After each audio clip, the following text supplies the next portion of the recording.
Hi, guys. It is a pleasure to be here. I, as you have heard, am really into empathy, and one of the things that I find curious and really irritates me is when things are buzzwords. So I'm going to kind of share my journey to try to understand this buzzword. So hopefully you guys have been in this place. Do you feel like empathy is on everyone's lips and like it's the answer to any problem? Well, if you're in that world, you're with me. Empathy is the answer.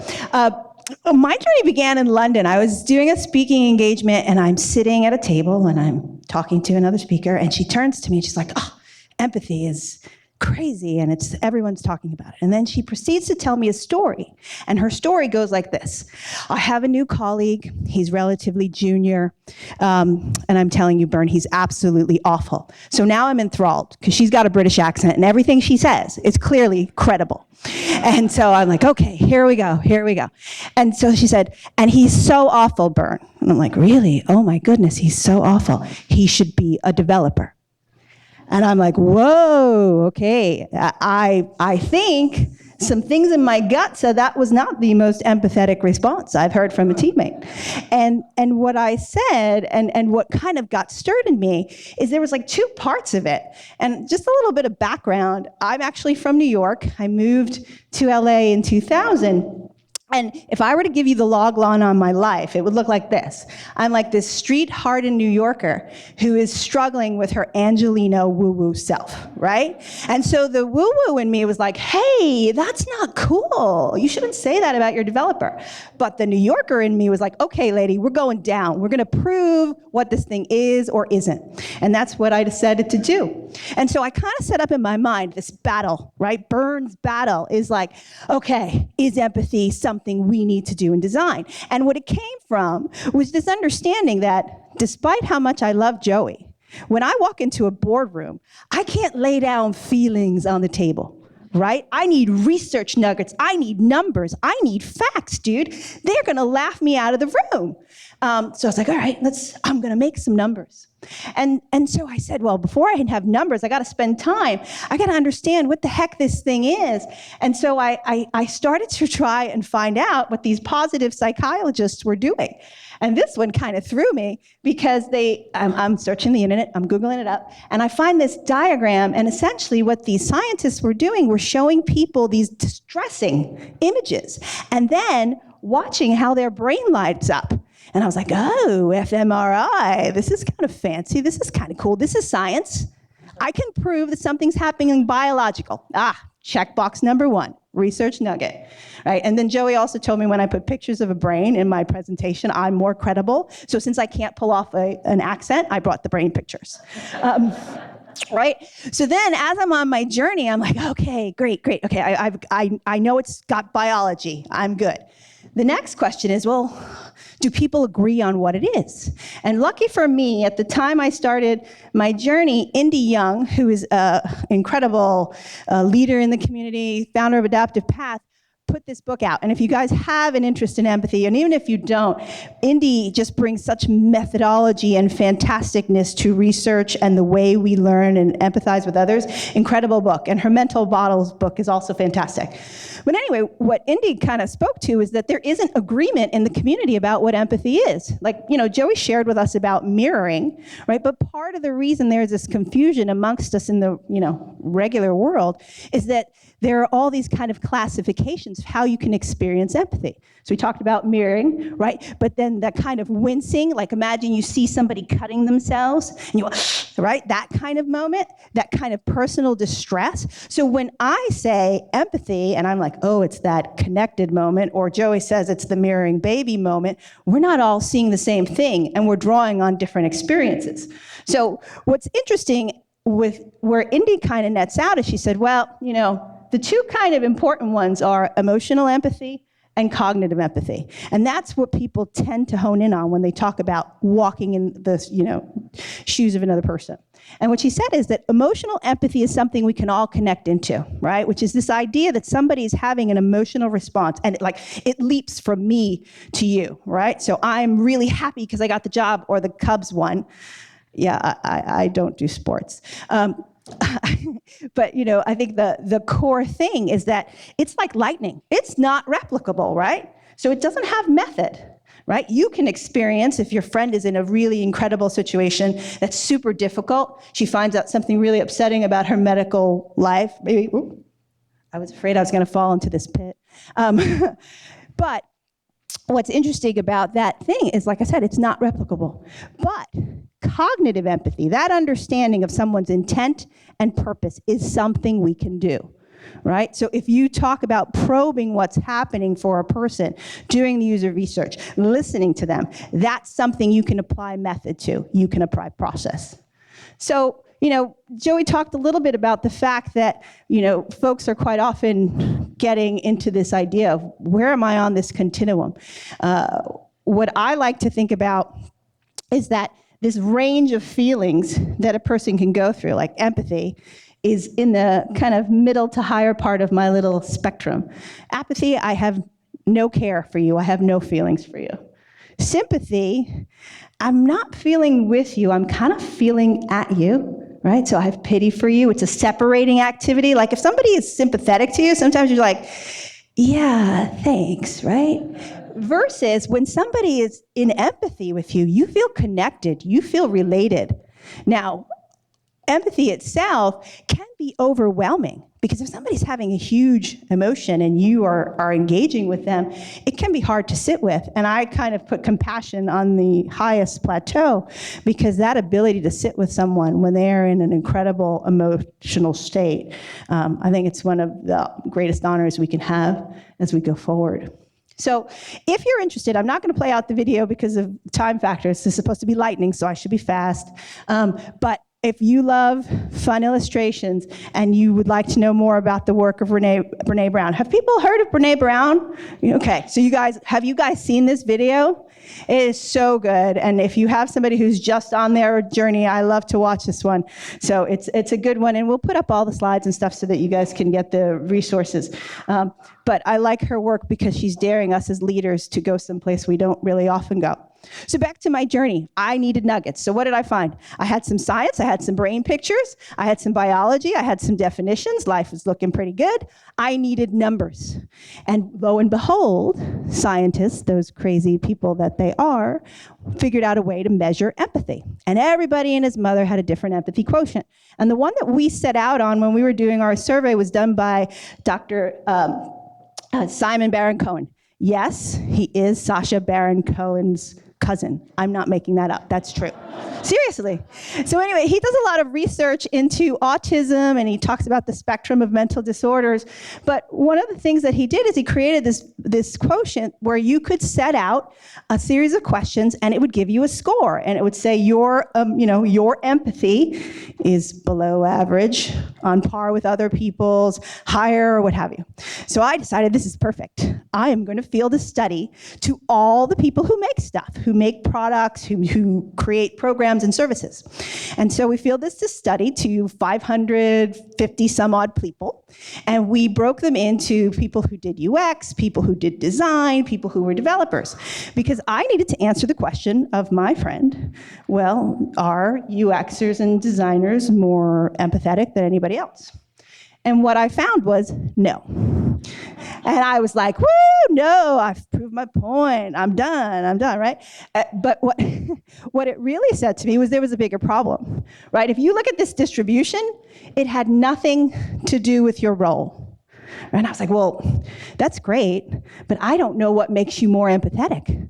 I don't know why this is important. So while it was a win, it was also a kind of existential crisis, because I hadn't really solved anything. I had really just proved somebody wrong, which again is not the most empathetic act I could do. So I was still faced with this problem, and this was what was happening in 2015, right? I did HBR, so Harvard Business Review, and empathy, and 78,000 results came back. If I do that today, which I did this morning, it was 174,000 results. And I'm like, what in the world am I going to do to bring order to this? Yes, I started life as an info architect. Order is important to me. The other thing that I was saddened by was that other people were doing measurement. And this is being done in I mean, and I like Upworthy's articles, but essentially they're doing this facial recognition and doing on-the-fly empathy readings. This is not helping my cause. So what I did is I said, all right, I need to kind of prove to business that they need to do empathy, right? I need to be able to sell the client on the reason we're gonna spend time talking to customers. Because if I ask them and I tell them it's gonna cost X, Y, and Z, generally they're not very amenable to it. So I was like, all right, well, if business is all about competitive advantage, right? What lets me succeed over others? I'm gonna try and tie it to the eras of management. And one of the interesting things is if we go back in time and we say, okay, when we were kind of agrarian economy and the Industrial Revolution happened, what made people more successful, right? At that point in time, it was all about the ability to scale, right? Because if I was cottage industry, I could make, let's say, 100 widgety things. But my neighbor could make 500 widgety things 10 times faster. That neighbor got richer. I did not. Awesome. So we know scale was that first kind of goal. Now comes, okay, everybody starts getting the machines. Everybody has the iron, everybody has the factories. Sadly, the factories are not so good for the human beings, let's be honest. But the core thing now is that just being able to scale isn't the end goal. How do you compete? What is your competitive advantage against your neighbor in the next town? And now it became expertise. I could make my machine smarter. I could invent IP. Having the smarter person and having that expertise was where I needed to go. So I said, all right, that's cool. What is it about today? Because let's all be honest. We know that it used to be I could innovate, and in 18 months, I could count on somebody ripping me off and kind of stealing my model. It's a lot faster than that now.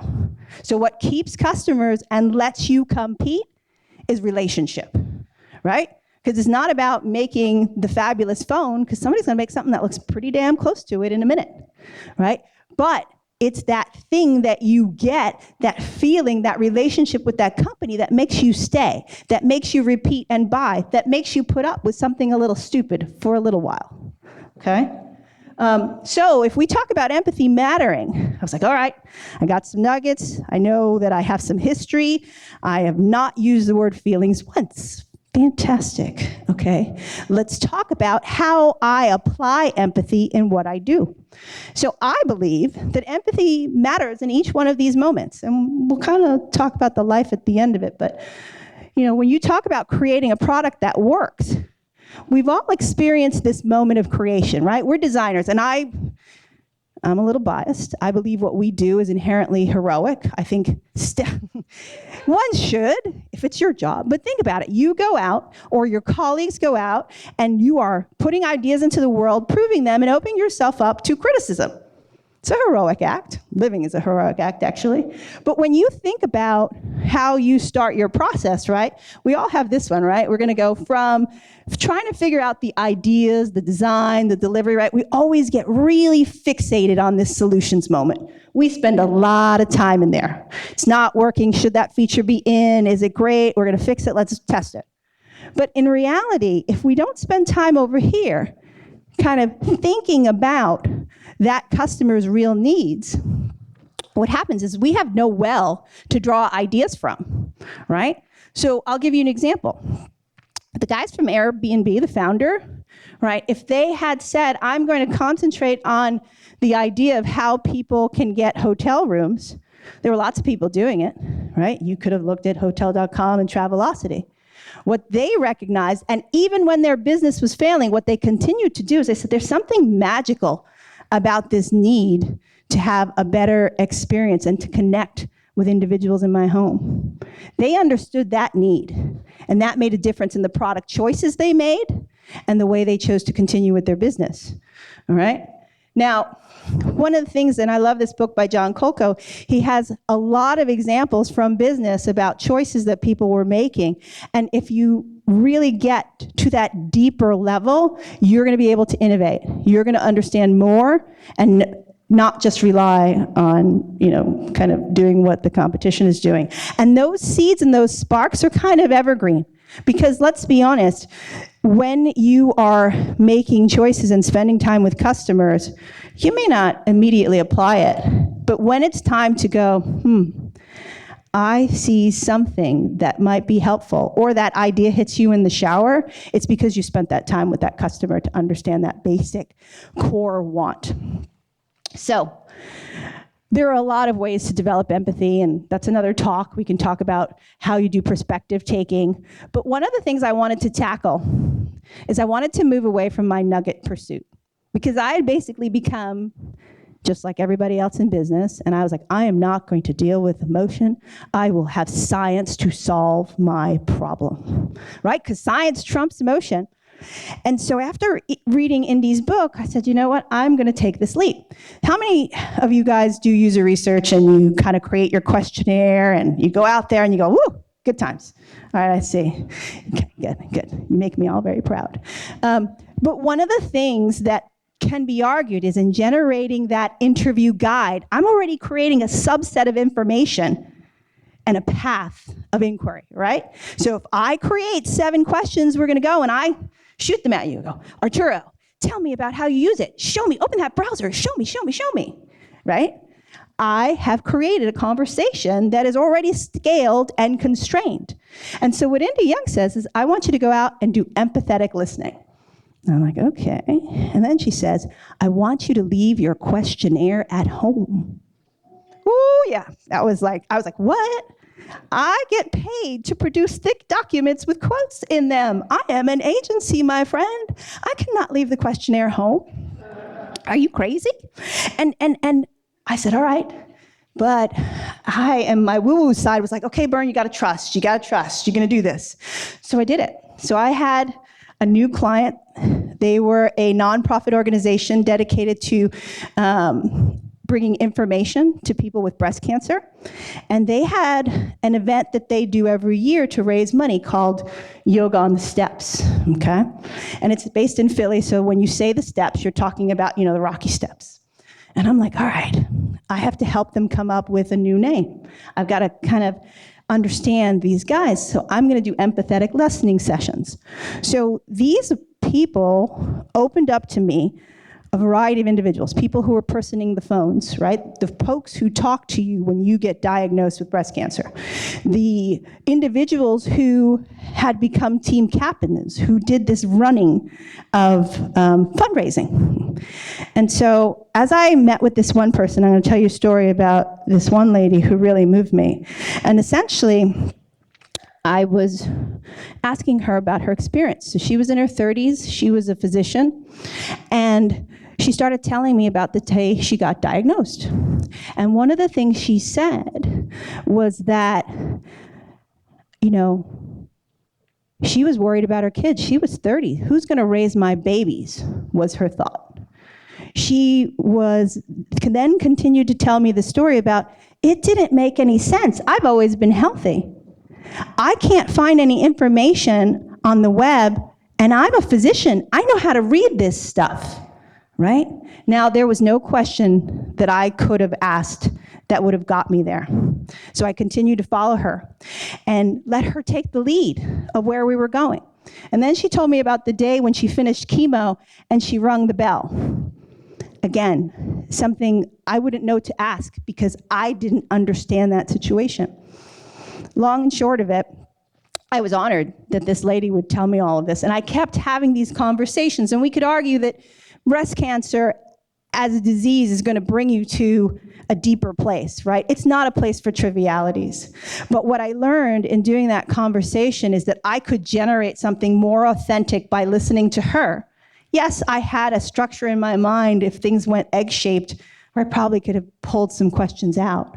But in generating the response and the name for their new event, I was able to get real quality information and see patterns. And the patterns I saw, irrespective of whether or not you were somebody working in the organization or somebody who had been diagnosed or even somebody who had METs and was going to be living with this disease for a very long time, was everybody felt out of control. And no question you ask is going to say, hey, how do you feel? And they're going to go, hey, I feel out of control. So one of the things that's important when you're building empathy is to recognize, just like any research, it's not going to give you the answer. There's no smoking gun that lies in it. You have to look at the patterns. Now, I talked about products. I said that it also matters to teams. So one of the things, remember my buddy who had the bad friend? Or no, I guess she was a bad friend. Judgment, no. She didn't like her colleague. I would put it to all of us, when you have this moment, can you dig deep and instead of freaking out because somebody doesn't want to do something for you, actually question and wonder why. What level of stress is that developer under? What about that project manager who you just told you've blown 100 extra hours that weren't in the budget? What are they actually thinking about? What's coming up for them? Or do you know that that morning, if it was me, that your kid wouldn't get in the car, wouldn't eat anything? Like, those are the kinds of things that are going to build connection and relationship. And we talked a little about those interviews, and what I was floored by was this mutual conversation that everyone had that said the best teams and the highest performing teams are spending time empathizing with each other. So when we spend all our time talking about empathy for the user, we should be applying that to our teammates, right? And you know when you've been on a team that ain't so nice, right? And Joey laughs at me because I'm going, Joey, why does everybody think empathy's nice? I'm not nice. I'm empathetic. What? I don't understand. And what he said to me, guru that Joey is to me, he said, look, what happens is when people are in empathy, and there's this openness and there's this curiosity, generally better outcomes and more likeliness to have everybody win tones up. And he said it's kind of going from the me to the we. And so I'm like, oh, that's good, Joe. I'm going to tweet that. Anyway, my last thing was I was going to say about personal life. Now, empathy as a practice, and I call it a practice. I've gotten the research nuggets, but it's something you have to do repeatedly. It's not something that, well, some people are really good at it from the get-go, but if you're not great at it, practicing again and again and again will improve that skill. And what I would say is that I had a recent incident where a friend of mine had a very unfortunate thing happen in her family. And the idea and the skills that I use in understanding my products and my teammates, I was applying to my friend. And that idea that instead of saying, hey, that's really sucky, I could just listen and say, oh, tell me more. What's going on? And so if you think about it, the beauty of what we do in our craft is that life kind of bleeds in and out. So what I would argue for you, yes, have the buzzwords, and if you need the numbers, I'm happy to give you the data from the report. But what I would say more importantly is go out and live it and have other people live it with you. Because what you're doing every day is incredibly heroic, and the best way for people to engage with it is to feel it with you. Thank you.